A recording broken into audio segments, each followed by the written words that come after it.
kumain na po kami.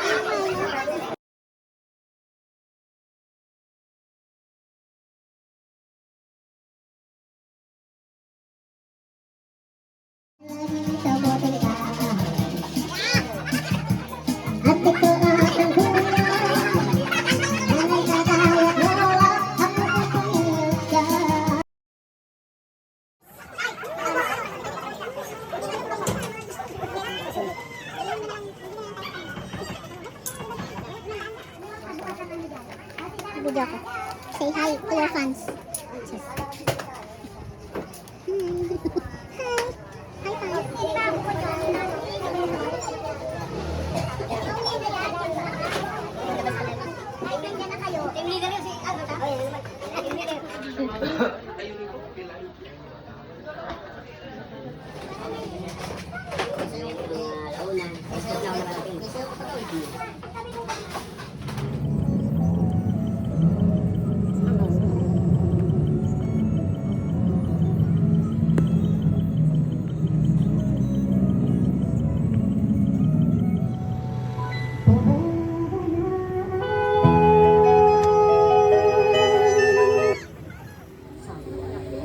fans. Sa harap ko, sa pamilya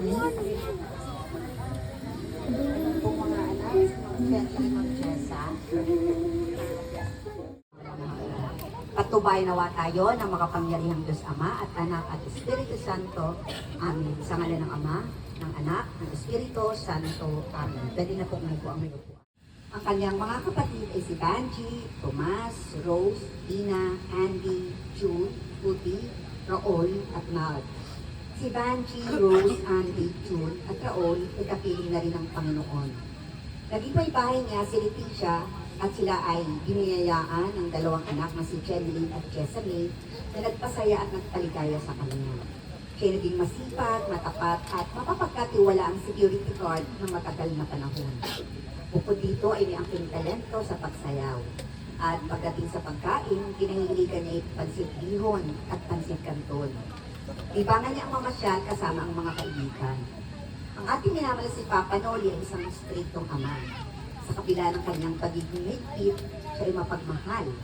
Ginawa niya lahat ang kanyang makakaiganan, ang kanyang sipag, panahon, lakas at habilidad para sa kapakanan ng kanyang pamilya, isang matapat na kapiyak at kapatid na tagapagtanggol.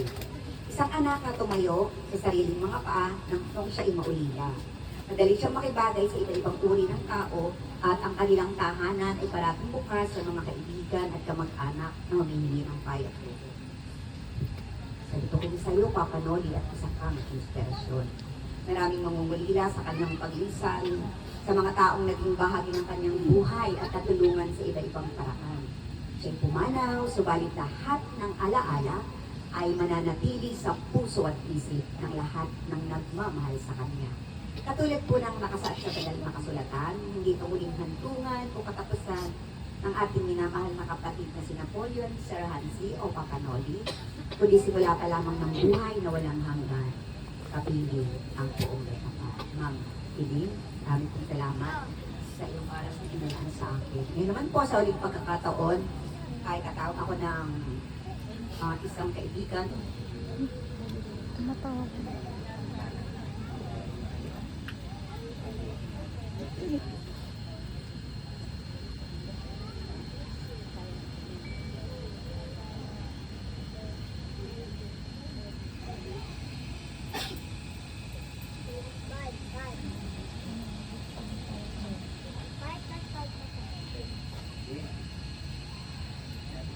Maraming salamat. Kaya tahat.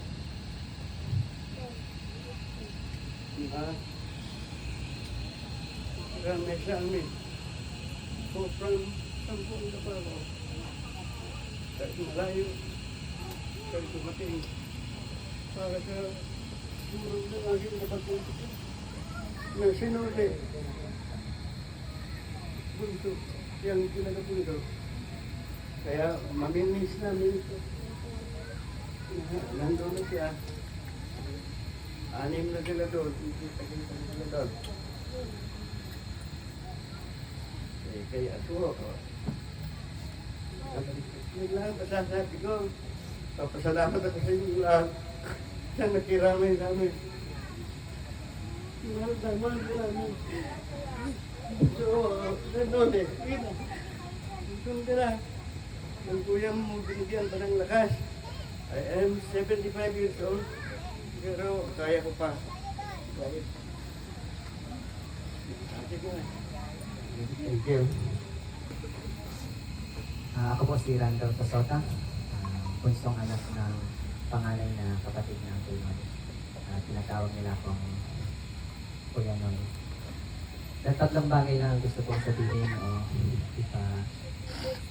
parang mensahe o katangian na lang ng Uncle Noy. Una sa lahat, kitang-kita ko yung pagbabago ng Uncle Noy. Sa mga kwento nila mama noon, dahil bunsong kapatid nga siya, parang medyo sabihin na natin na spoiled kasi bunso. May mga kwento na siga-siga, yun yung kanyang parang label noon. Nakukulong minsan, nakwento nila na sinamahan pa nga nila sa tulungan. Pero nung nag-asawa na, malaki pong pagbabago talaga ang pagpapamilya. Nabawasan yung mga ganun na parang hindi na ulit yung mga nangyari ng binata siya. So, naging responsable si Uncle Noy sa unang katangian niya.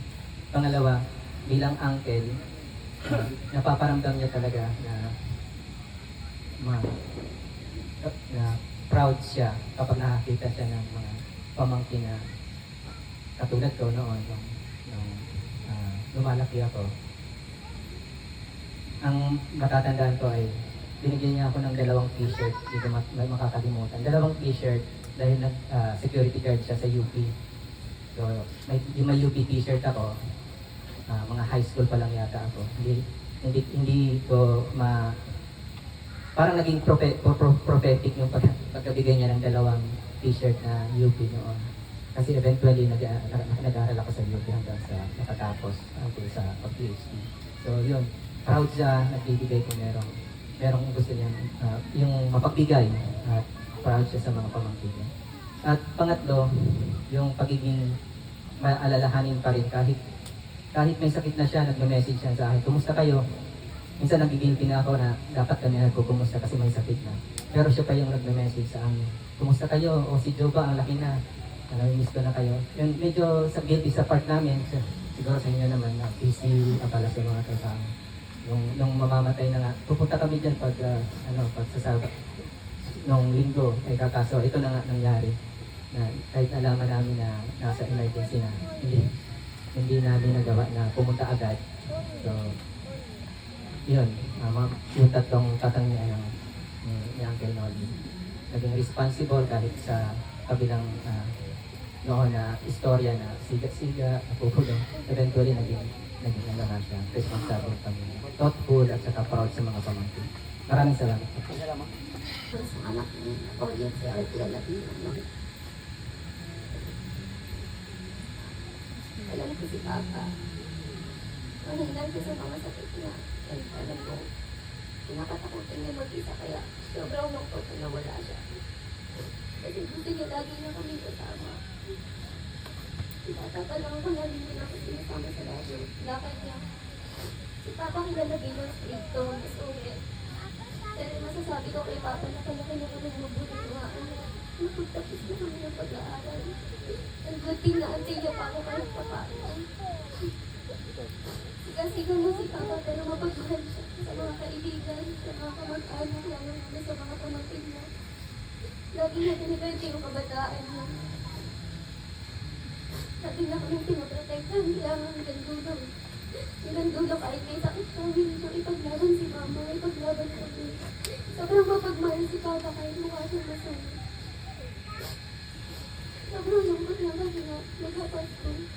At yung first time na hindi namin nag-forward yung holiday. Lagi kami nagkikin sa squad, lagi kami nagpahami ni Tito. Pag hindi siya mayaman, pero pinagmagay niya sa amin kapag. Hindi mo kami pinagpatan siya.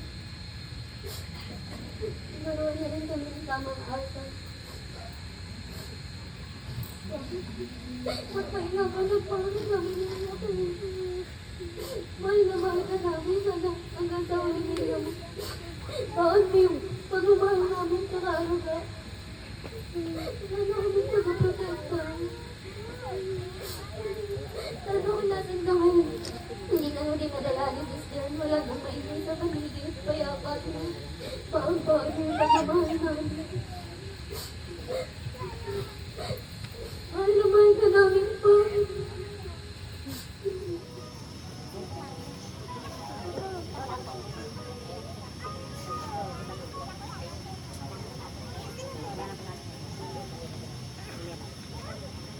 Sunod-sunod na po.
Bye.